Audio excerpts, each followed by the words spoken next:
Hey everybody, this is Ben with No Accent Colors, and this is why it's never been easier to make money wholesaling real estate. So first off, who am I and why should you listen to me? I'm the founder of No Accent Colors. We are a 400-person call center, and in the past 12 months, we've generated around 100,000 off-market seller leads for wholesalers, investors, listing agents, and flippers. Our clients do $1 million a month in assignment fees, and we also have hedge funds. We wholesale and flip ourselves, and you can't run a 400-person business without know what the fuck you're doing. So this is us. We built a commercial real estate cold calling campaign where we generated 140 leads in 30 days. This is us completing a fix and flip about month and a half ago where we netted 102 our pocket. And then it is October 18th today. This is 10 days ago. One of our clients getting a $20,000 assignment fee with us. This is one getting, 3 contracts this week, another contract.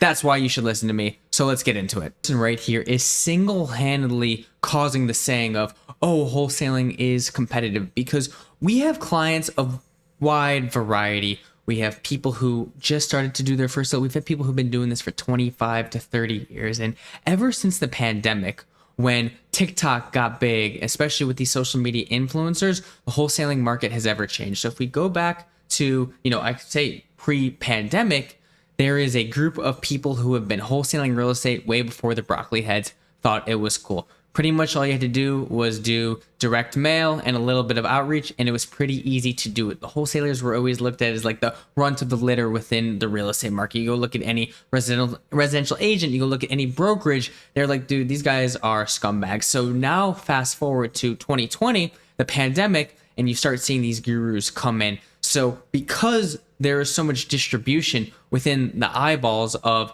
Facebook, TikTok, and all of that stuff, you start seeing getting into wholesaling real estate. And what was a really small market before that people didn't really want to touch became huge. Now this is the second era of people. So you have two dynamics right there. You have the old school people, and then you have the new school people. And the new school people, they absolutely fucking suck, which is great for us. Now we also see the second type of person where, oh, the rates just need to be lowered. And this is more of the old school type of people where they were so used to the process being easy. You send a little mail, you make a little cold calls. No one's really doing it. If you go ask homeowners, how many calls a day that they get regarding selling their home, they're going to say 25, 30, 40. Dude, pre-pandemic, especially in 2009, 2010, 2011, 2012, which is this demographic, man, nobody was doing it. So you're seeing them complain now, oh, the rates were lowered because there was this one little golden period where both people made a shit ton of money.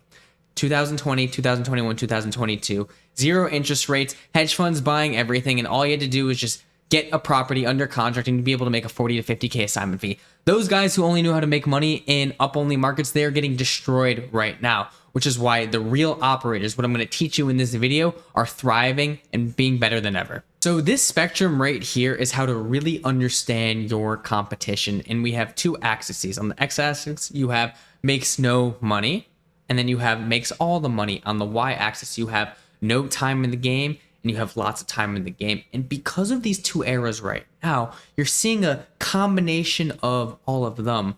But if you stay tuned, you're going to see that 80% fall into this one category. So let's start with the majority of the people who are making all of the money. It is the moguls. If you've actually been in the space, if you've actually tried to talk to people, man, you will meet some of the most awesome people in the world. So we run a lot of ads for NAC to get clients. And I had some guy come in and he was telling me, yeah, I run an HVAC company. I run a restoration company. I also flip 15 properties a month, just for fun. But I started off cutting my teeth when I was 22, 23 years old, and I just bought a duplex. He cut his teeth in real estate, fixing his property. And next thing you know, I'm getting invited to his 400, or not, let me cut that off. Next thing I know, I'm getting invited to his hunting property in northern Florida. And as we're talking, he's telling me he's probably got a net worth of 300 to 400 million. And he's only been doing this for 15, 16, 17 years. Pretty much, now think about it, 24, 25 years. He was doing it way before I was even born. But these are the moguls right here who, they don't do any marketing. They don't do anything. They are so ingrained with their community. All the deals get cut to them. So these guys are the top dogs. And next, right here, you're going to see the operators, or the operators, as I spelled it wrong. And these are the guys that you need to be worried about. Typically, these are more of the new money type people who have been in the game, not as much as some of these moguls, but enough time where they got really good. They treat this like a real business, not a hustle. These guys will take your money every single day. So now we're kind of going towards more into the people who make the money but haven't been in the game so much. And we actually see a lot of sales reps, specifically door to door, have really good success. So my brother Daniel, he's my partner in NAC. One of his buddies is a guy named Jack Lander. Jack Lander, I've never met you before. Daniel speaks very highly of you. You're a fucking G. Door-to-door solar sales guy, and he took his sales skills, his hustle from the door-to-door industry, put it into wholesaling real estate, and was able to build a business. And he is operating. In the next couple of years, he will be a pretty big name within the space. And now we're kind of getting in towards the middle. You have the 1 to 2 deal hustlers. So we spend a good amount on ads for NAC, and we have data on how many deals a month most of the people do. So, let's say out of the 12 months that we've been running ads for, 85% of the people that actually do a deal are stuck in this 1 to 2 deal range. And this is why it's more in the middle. More of the time, they have some time in the game. They're not complete newbies, but we've seen people who started 2 or 3 months ago, and then they get into the 1 to 2 deal space. They're obviously more skilled, and they will get into that operator range. And then as time goes on, if they choose to stay in real estate, will become a mogul. But most people stay into this 1 to 2 deal range. They can't get past. Maybe they're doing everything themselves. They're hustling, but they don't have the correct systems to be able to scale without them. And now let's kind of go into who takes up majority of the competition, who gives wholesaling a bad name. When you are working a deal and you give them a real price, oh, this guy down the street gave me 50K higher. These are the people that you got to be worried about. You got the broccoli hair course gurus who don't know anything other than selling a course on how to get you to cold call. And these are the guys who really don't know anything. They'll pick up the phone, they'll start working the deal. They're going to come into the seller, give them an offer that is not physically possible, that you can't compete with, and ruin the deals. They're banging the phones, they're doing all the bad things, and it's just causing a lot of competition. And then next you have the other two. You have the people who are in analysis paralysis. And Pace Morby, you are awesome. I love your community. I've just met a lot of people within the community, and it's a lot of the same. It is a B2C biz op. They're telling them, oh, maybe you can get into real estate and everything will be great. And you always hear, man, I'm just in analysis paralysis. I don't know what to do, blah, blah, blah, blah, blah. Pick up the phone. So these people, man, they've been in the space for 4 or 5 years. Started before me and you, for whoever's watching this. They still haven't done a deal. They haven't gotten a contract because when they go to pick up the phone, they get too scared. And that's why I have the sub 2 students, like brand new. Like you see in the Facebook groups, like it's very positive environment. It is awesome. But if you're talking about actually making money and being in this business, those guys are the worst of the worst in terms of getting deals across. Like I met a lot of great people in there. It's an awesome community, but like, come on, like we all know who the hell is in this community. The majority of these people are these broccoli hair gurus, these people in sub 2, the analysis paralysis, and it accounts for 85% of the market. Say an average homeowner gets 20 calls a day, probably 15 to 16 of them will be this type of P-brain who is low IQ, who doesn't have any business acumen, who's like, oh, I love the idea of wholesaling real estate and doing deals. Let me just go out and do it. And odds are they absolutely suck. And if we scroll down, we see this guy who looks like he has just been doom scrolling for years, because P-brain right here and doom scrolling, there's a lot of intertwining, because these guys come in, oh, maybe I will do it. Let me go call them and give them an offer. Oh, it doesn't work. This is a scam. And they give up. And this is why you meet people who have been in the space networking and they've never done deals before, because not only are they low IQ and they suck at business, but they also have instant gratification. If you've actually been on the phones, you know that, look, you can get a lead. You might need to work it for 2, 3, 4, 5, 6, 7, 8, 9 months. Obviously, it sucks. Obviously, it's a grind, but that is what's required. There are people who get leads who say they're interested. Hey, here's the offer right here. I don't want it. And they just give up. They say the lead sucks.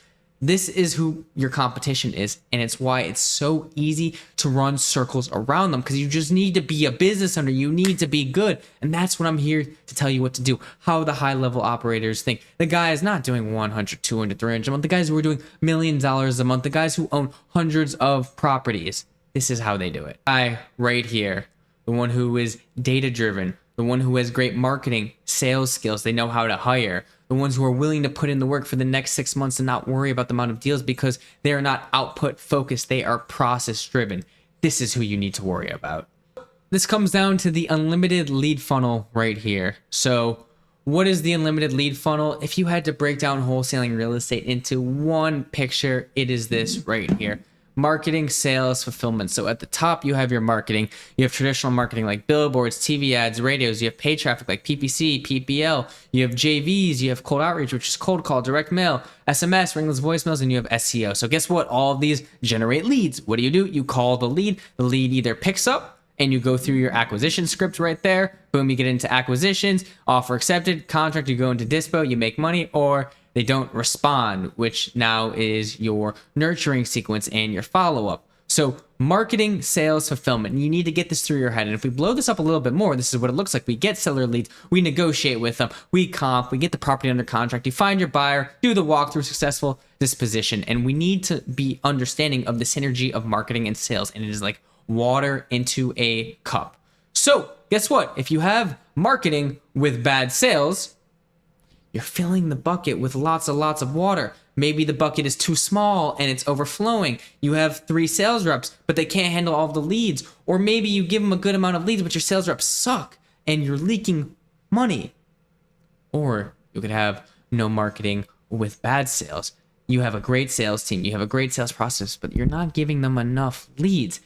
Marketing and sales is a symbiotic relationship, and you always need to be fluctuating between back and forth. You cannot have one without the other. You can have all the greatest leads in the world, but if you can't close, it doesn't matter. You could be the best closer in the world, but if you have no leads, it doesn't matter. You're not making money. So this is why it's very important for us to track KPIs. And I'm going to open up this sheet right here because we need to be data driven in order to understand how the heck we could find the bottleneck within our business. This is a scorecard that all clients and no accent callers gets. And, it's not perfect by any means, but it's very easy to start understanding what are the KPIs that we need to be looking at. And you see how it's broken down into marketing, sales, and fulfillment, which is dispositions. We have marketing, which is marketing spend, leads generated, cost per lead. Now we have sales, which is leads contacted, qualified leads, appointment schedules, appointments completed, offers made, contract sent, lead to contract ratio, contact to qualified rate, qualified to appointment rate, appointment show rate, appointment to offer rate, lead to contract ratio. Now we have dispositions, contracts signed, active deals in dispo,